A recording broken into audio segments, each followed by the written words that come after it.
best thing to do is get the deal and then break it down with evaluation. There's many things. You can call me and say, here's what I have. That's what my client was doing the other day. They said, oh, this person wanted to borrow $50,000, but it was behind $900,000 mortgage. Mm-hmm. And it's so lopsided to where, oh, really? You're going to get into a transaction with $50,000 of your own dollars and they already have an underlying first for $900,000. It's not like there's a great LTV there. I think the place was worth $1.1 million or something. So there wasn't very much equity to go after. There wasn't motivation to go after it and have to take over somebody's project. So we just simply broke it down and said, here's the real situation. If you do this, it's going to cost you X amount of dollars to keep this underlying current, and it's going to cost this much time and this much thing. And if everything goes right with that, you get the property back. Once you sell it and you subtract this and this, is this worth it? And they were like, I don't want to be anywhere near that. Well, that's really what that evaluation was. Okay. Okay. Yeah. So I go to a meetup, advertise I'm willing to lend and looking to lend. A guy comes up, says he's got he's working on a rehab. He needs $100,000. Set the terms, 12% interest, 6 points over the course of a year. And I get first position secured by the deed of trust. Yep. I guess what are the next steps then? I like the loan to value. I like everything about it. So how do you get it done? Right. Do I need to put a lawyer and a CPA on retainer? Do I need to create an LLC? Right. That's a great question. And that is a really good question. So for most functions that you have, first, you just have to pick out the documentation that you want. Most of those will be readily available at an escrow company that is in that area. Normally used forms, okay? A promissory note and a deed of trust or mortgage, depending on what state it's in. Once you have those, what you need to be able to do is write up the instructions to give to the escrow office, because we want to escrow it, because escrow will make sure that there are things like title insurance on the property, and that the person that you're talking to is the actual person that has the authority to borrow and secure that loan against the property.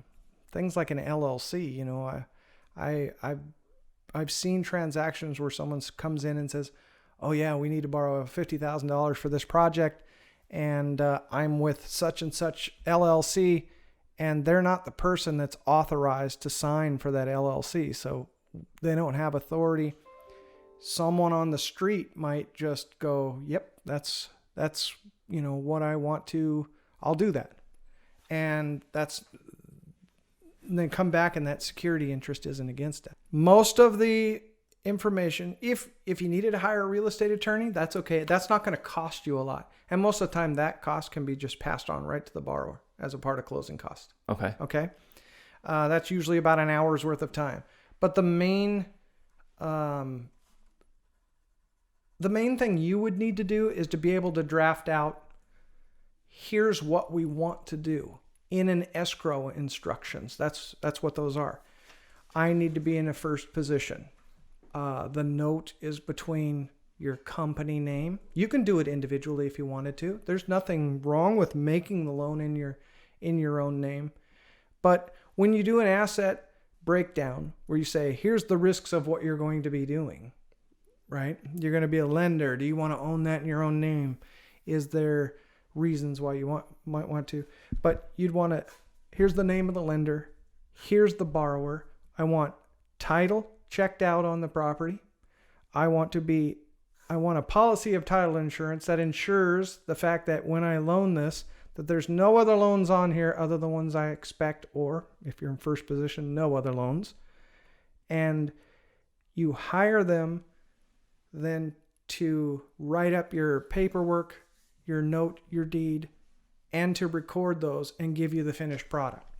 That's a part of closing costs that are associated with the transaction. So if you're getting $5,000 in points and this escrow costs $400 to have this go through, they're only going to charge this if the deal actually goes through and it's recorded.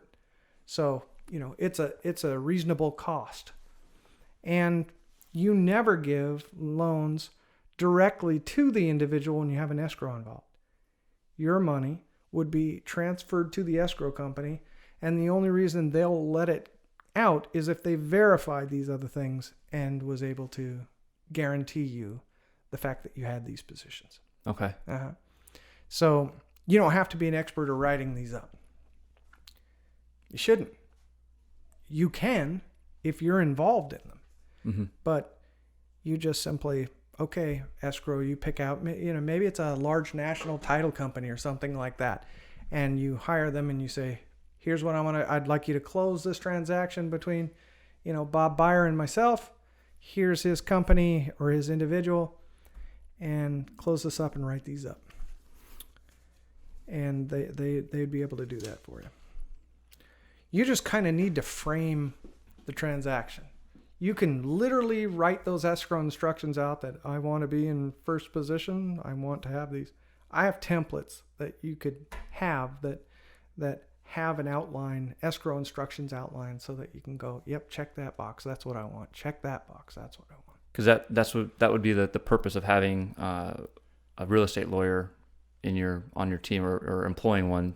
They would do that, but if I'm doing that, then not really a need to involve a lawyer. Yeah, I'm not saying that you don't have to have a lawyer. Especially, I think the lawyers are best to frame the templates that you would be using, that escrow.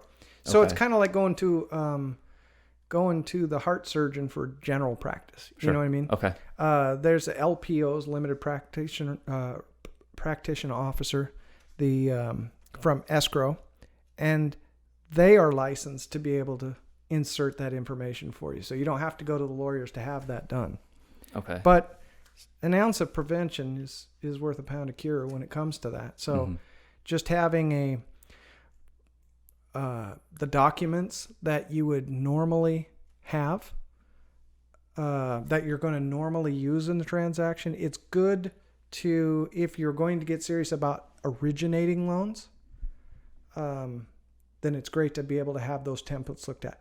The second reason you might want an attorney is if you were purchasing a loan that is existing.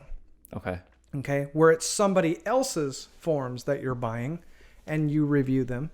And that might be a good reason to have a lawyer versus an LPO, right?